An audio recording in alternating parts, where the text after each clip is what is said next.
gals and also ladies. It is Oppen time. It's time to review Oppenheimer. But first, quick little tangent, I guess. As you probably heard, the Actors Guild and the Screen Actors Guild. The Screen Actors Guild has joined the Writers Guild on striking. And if you didn't know that, what are you living under a rock? What are you, Patrick Starr or something? Does Patrick Starr like where he lives, out of curiosity?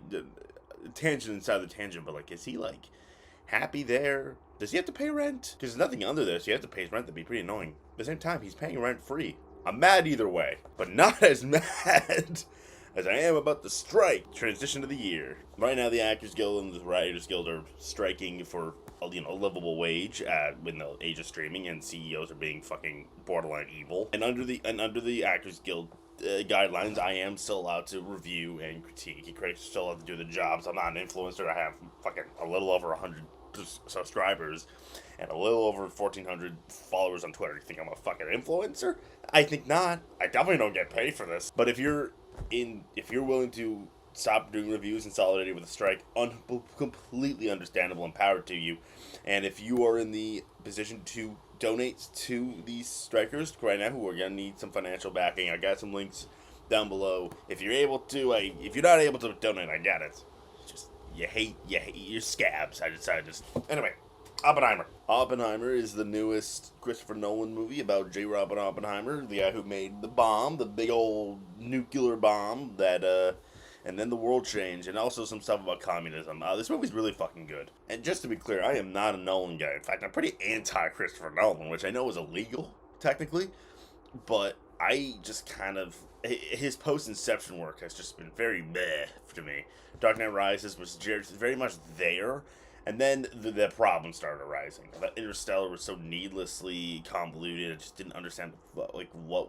I understood what was going on. I just kind of didn't see the purpose. Dunkirk was probably his better effort post Inception before Oppenheimer, but it was just kind of very much an emotionless void with very, very good filmmaking. And then Tenet's an awful movie. It's just terrible. And my biggest issue with all these movies is that he just very clearly values characters and emotions less. And while this movie isn't going to make you cry or anything, it's definitely the most character-driven film he's made in a while. This is a character study through and through. And while he definitely has some strong opinions about this person, he definitely views it from a lens of, I don't want to say fair. A fair lens. I found that very respectable, especially considering he clearly, he has some issues with this man, obviously. He created a bomb that, has since manifested into something monstrous. And like most Nolans, even his bad movies, even Tenet, as terrible as it is, that movie was very well crafted, and this movie is not an exception. The way they use lighting in this film was quite fascinating, and the way they alternate from black and white to color to, for a perspective is very, very good call from Nolan. This movie's got also one hell of an ensemble led by fucking astounding performance by Cillian Murphy. This dude doesn't, he's not screaming in every scene. He's very reserved for the most part, but you can tell post-bomb, this movie, the bomb doesn't happen at the end. It's actually not the middle, but towards the climax. And after that, you can just see in his eyes this just mortified, oh my god, what did I just do? As the ramifications start to really dawn on him, and it is a quite, how does he do, how do actors are able to do that? That's not okay. How do people just be able to fake that shit? A lot of what Murphy does is in his eyes, and it's just very fascinating to look at. I'm sure you've all heard the rumblings about Robert Downey Jr., and yeah, he is pretty amazing. I wouldn't say he steals the show, because not until the end does he start to, really stun me. But he is very good. He's very charming in the Robert Downey Jr. way. I mean, I keep hearing, oh yeah, he can act. He's a very talented actor. He was even good as Iron Man. And he's really good here. Emily Blunt, she has this one moment towards the end that I was just there it is. Because the rest of the movie, she was just kind of there because Christopher Nolan, you can't fix every problem. And his female character said, hey, still got some work to do, buddy. But she is very good. And Emily Blunt is very good.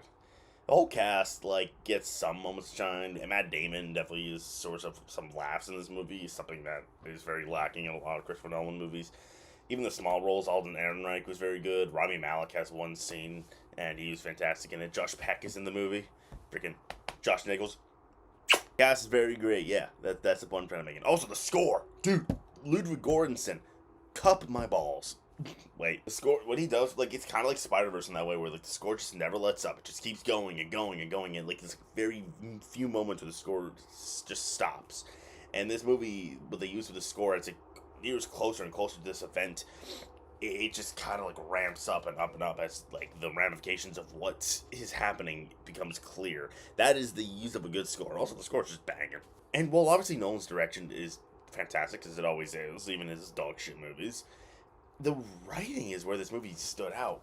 There's something in this movie where it's just like building up to this moment in time. You know it's coming, and you're just like, what's going to happen as a result? We know what's going to happen, but what's going to happen afterwards? And it is kind of like, it's just this pulse pounding moment of just like, fuck.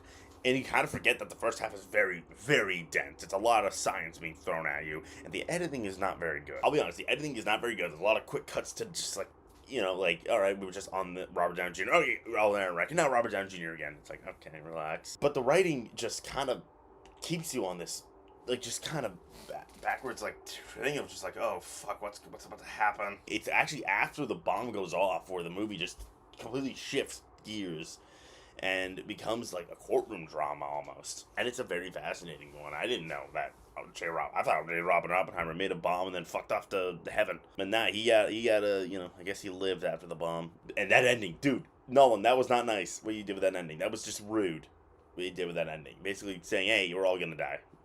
Bye-bye, movie over, go watch Barbie now. Yeah, no, this is Nolan's best movie in a very, very long time. Since Inception.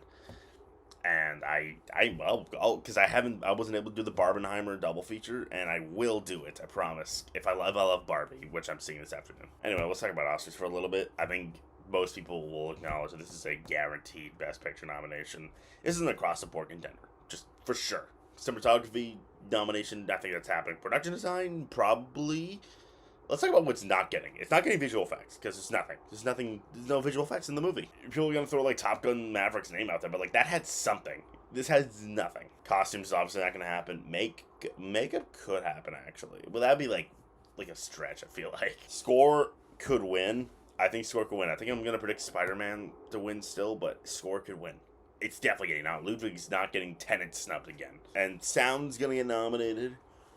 I don't know about win, but there is actually a lot more sound than you think than the big bomb. And honestly, there's something interesting that they do with the bomb, like when they do tests with like other bombs in this movie. There's something interesting that they do with the noise, and it's very fascinating. I think Dune's gonna win sound, obviously, but Oppenheimer is gonna get nominated. In terms of above the line, I think screenplay is a guarantee. I think Cillian Murphy's totally getting Best Actor. Robert Downey Jr. is totally getting Supporting Actor. I don't know if I buy the win buzz around Robert Downey Jr., but I can kind of see it.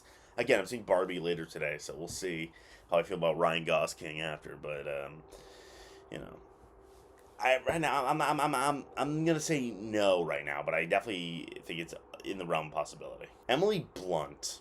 I might put her in out of lack of options, but man, I don't know. She has the scene, but she's not like screaming in it or anything. It's just, yeah, it's kind of like a cheer-worthy moment in a way.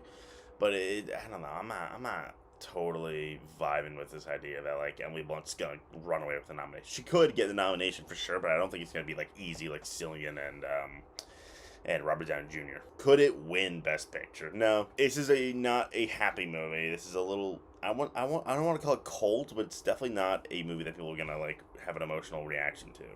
It's when people will have a more fearful reaction to it, if I'm being honest. So I don't see it winning, but I could see it winning. I can see it winning screenplay before director, weirdly enough. Which is funny. If Christopher Nolan was his first Oscar for writing, which is not his strongest suit, I'll be impressed. Nonetheless, Oppenheimer's a fucking amazing movie. It's just obviously it's well crafted as you expect from a Christopher Nolan movie, but it's pretty much a warning shot for what this man's the consequences of this man's actions still affect us today in a very harrowing and haunting way, with Cillian Murphy at the front just fucking nailing it. And I'm gonna go ahead and give Oppenheimer a fucking 9 out of 10. Alright, that is it. Like, subscribe, share, or else I'm gonna blow the you up. Up your penis.